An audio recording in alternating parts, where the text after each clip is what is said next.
Did you know that at one time NLP was primarily reframing? Maybe that's why NLP is so effective when it comes to reframing.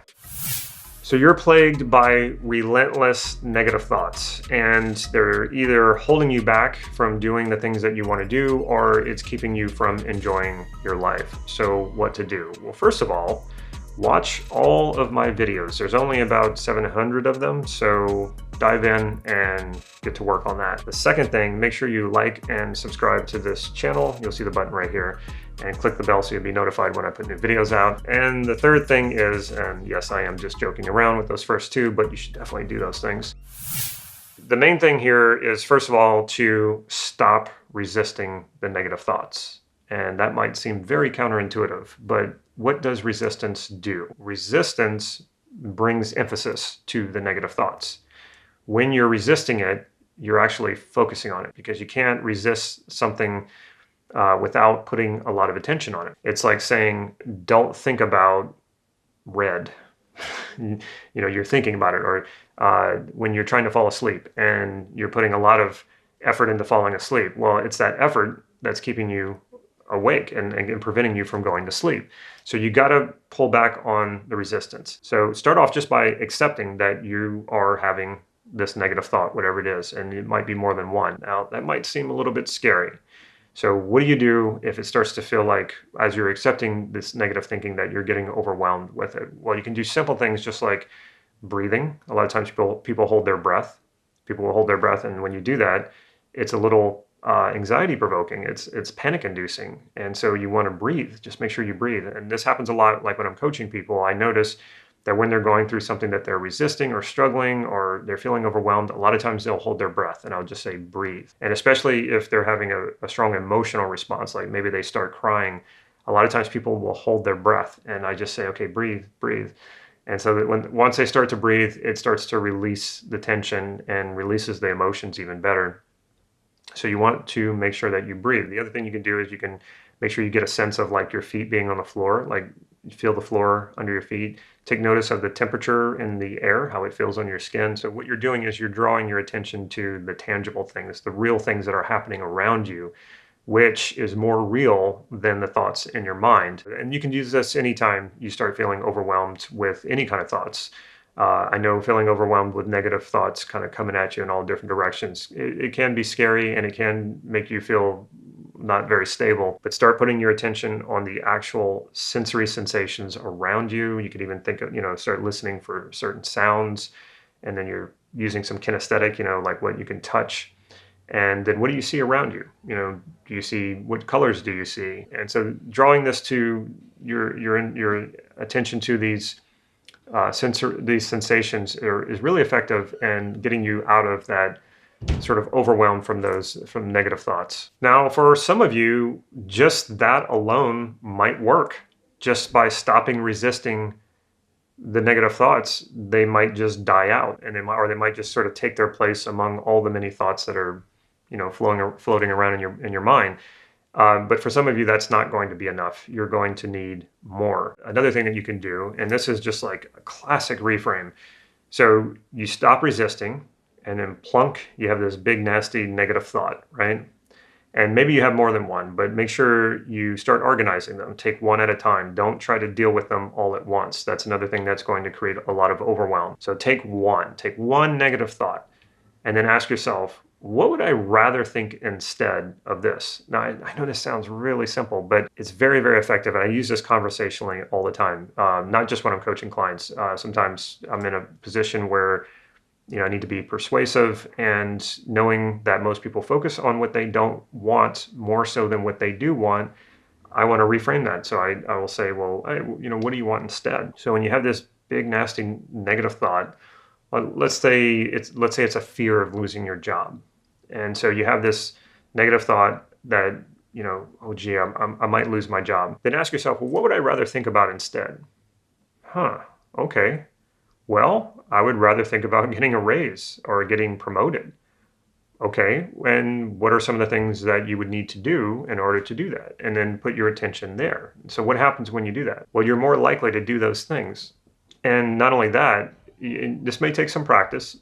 When you practice thinking about the things that you want, you will feel less anxiety. You will feel less of the tension and the fear. And overall, knowing that you can do this and making a practice out of this, you won't be so concerned about the negative thoughts anymore. And in fact, what will start to happen, the more you practice this, the more you will naturally do this, the more you will naturally sort of reframe the negative thought and turn it into something, to a focus of what you want instead. This will start to happen automatically. So you got to get in the habit, break the habit of obsessing over negative thoughts. And usually how we obsess over negative thoughts is by resisting them. So we're going to shut down that mechanism by no longer resisting the negative thoughts. And then we take one at a time and we say, okay, what would I rather think about instead?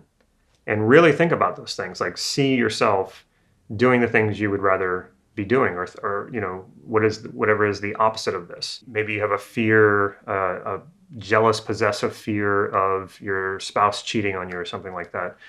Then, okay, what would I rather think about instead? Well, I'd rather think about sharing good quality time with my spouse. Nice. Okay, so what does that look like? What does that sound like? And start putting your attention there. What do you think is more likely to happen? You're more likely to spend that quality time with your spouse. And when you're doing that, are you going to be plagued by negative thoughts of them cheating on you?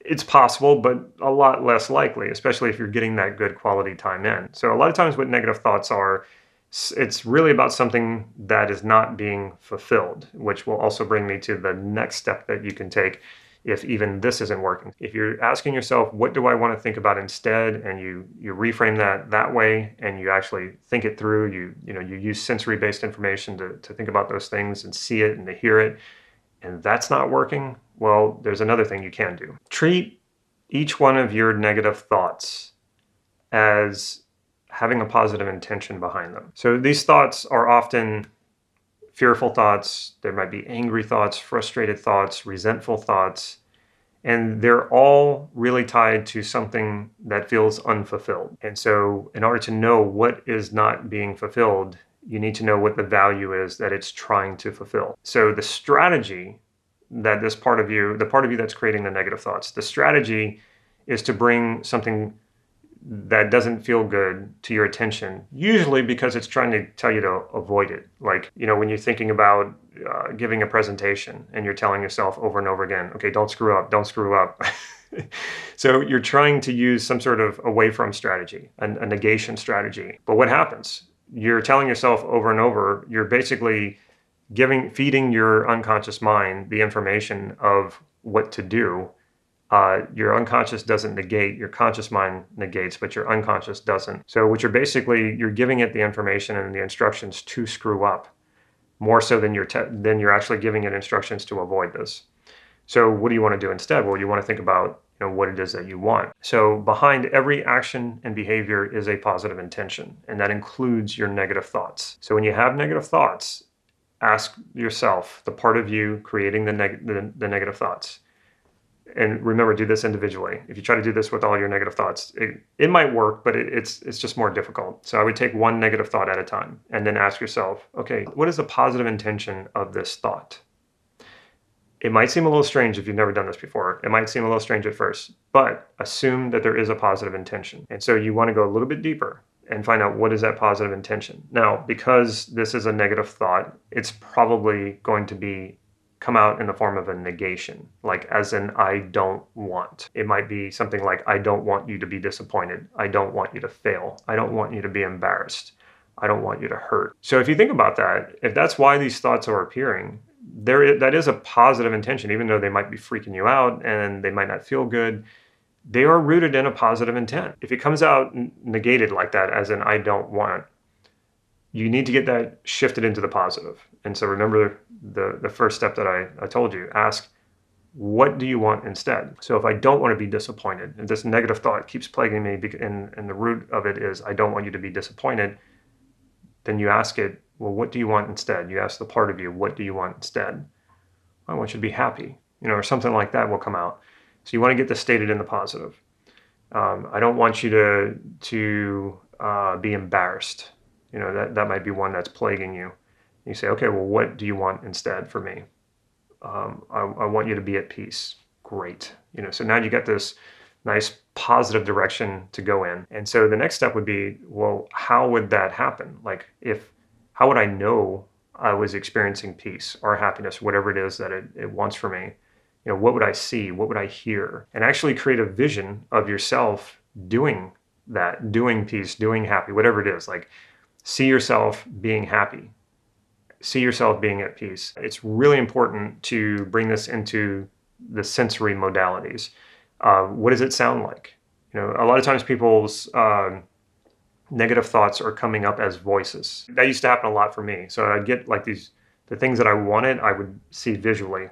And then I would get these horrible, like critical voices coming over my shoulder saying, but you're not good enough for this, or you're going to screw this up.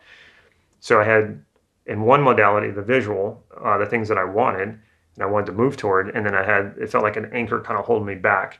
These voices telling me this other thing. So what I started doing is that I started saying, okay, well, in order to integrate all this information, who's saying this to me? Well, let me pull this voice around in front of me and actually see who it is. Now, a lot of your voices, you will assume, well, that's me saying that. You think so. Typically, that's what we think, but typically that's not what it is. It's usually that teacher from third grade, or it's maybe one of our parents. And so when we actually face that voice and we turn it into a visual and we see it, and we can still hear it, and we see it, we go, oh, really? Like, this is what's been holding me back? Okay, and you can still do the same thing. Well, what do you want from me? And it might come out negated, whatever your mother didn't want for you, or whatever your third grade teacher didn't want for you. And say, okay, what do you want from me instead? And get it stated in the positive. And then out of that, create a vision. You might not be very visual, but I recommend that you practice that. The visual modality is so powerful because you can see more information all at once than you can hear or than you can touch. That doesn't mean you shouldn't have the other modalities. You should. What would that look like? What would that sound like? What would that feel like? So the more you bring this into sensory-based information, the more compelling it's going to be. Create that vision of you doing that thing, fulfilling that value. And then take the old negative thought, however it was showing up. If it was showing up as a voice, I would highly recommend also adding a visual to it. It doesn't mean you take the voice away. It just means you create a visual representation to represent that voice. And a lot of you are already very visual, so that you might already have the visual. The way that you were thinking about the negative thought is already a visual. Archive it, shrink it down, make it black and white, or drain the colors out of it, and attach it to this new movie that you've created based on you fulfilling whatever value or positive intent that negative thought was at its core, that was at its root. And so what happens is you have this new big, bright, colorful image movie of you fulfilling this value, this intention that you truly want. And then you have the old negative thought that was plaguing you. It's now shrunk down and it's attached. So what does that do? Well, anytime you think of that thought again, if it ever comes up again, it's going to be immediately compelled by this new, big, bright, colorful movie of you fulfilling your positive intention. So what happens? Well, you're going about your day, that negative thought pops up, boom, immediately it's now compelled to focus more on the bigger, brighter, the stuff that has more compelling, more interesting, more fulfilling information. And what'll start to happen is this will start to sink back into your unconscious, which is where we want it to go, because anything in your unconscious is going to be more powerful because you don't have to think about it. Again, if this thought ever comes up, this might happen completely unconsciously. You might not even realize it's happening, but it will totally make that negative belief no longer interesting, you won't feel attached to it anymore. It'll just immediately, you'll get that nice, good movie that you'll be more compelled to move toward. So try that out and see how it works. It always does it for me. Yes, I'm like everybody else. I get these very negative looping thoughts, and they plague me. They just don't leave me. And as soon as I do this process, it changes everything. And I never have these looping thoughts ever again. And sometimes I'll recognize that, yeah, my mind comes up with that again. Like I think of that negative thing.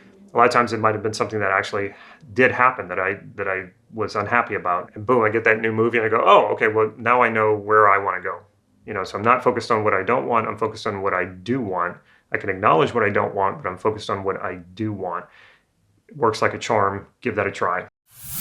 Now, if you're interested in learning more about reframing, especially linguistically, If you have not learned the meta model, it's the first model ever created in NLP. It was created before NLP even had a name. All of NLP, everything, the foundation of NLP can be found in the meta model. It is a linguistic model, but it's all there. And I can't say enough things about learning the meta model if you want to master NLP. So if you want to learn more about the meta model, the actual language patterns to reframe linguistically, in the description right here down below, you will see a link. Click that link and you will get access to a free PDF where I will give you some of the meta model language patterns and with examples so that you can practice them. If you like this video, make sure you give it a thumbs up. And if you haven't already, make sure you click that subscribe button and the bell so you'll be notified when I put new videos out.